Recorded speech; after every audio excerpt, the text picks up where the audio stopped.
નમસ્કાર મિત્રો, વિડીયોમાં તમારું સ્વાગત છે।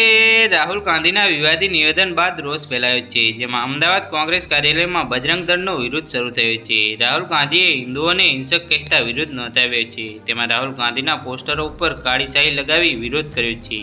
ગઈકાલે રાત્રે બજરંગ દળે કોંગ્રેસ કાર્યાલયે પોસ્ટરો લગાવ્યા છે। રાહુલ ગાંધીના વિવાદી નિવેદન બાદ બજરંગ દળનો વિરોધ શરૂ થયો છે। કોંગ્રેસ કાર્યાલય રાજીવ ગાંધી ભવન પર મોડી રાત્રે વિશ્વ હિન્દુ પરિષદ અને બજરંગ દળના કાર્યકરો રોષ સાથે પહોંચી વિરોધ કર્યો હતો। કોંગ્રેસ કાર્યાલયને તાળાબંધી કરી હતી, તેમજ વહેલી સવારે વીએસ હોસ્પિટલ પાસે આવેલા જીપીસીસી ખાતે વિરોધ કરવા માટે સ્પેસ અને પોસ્ટર સાથે લોકો પહોંચ્યા હતા।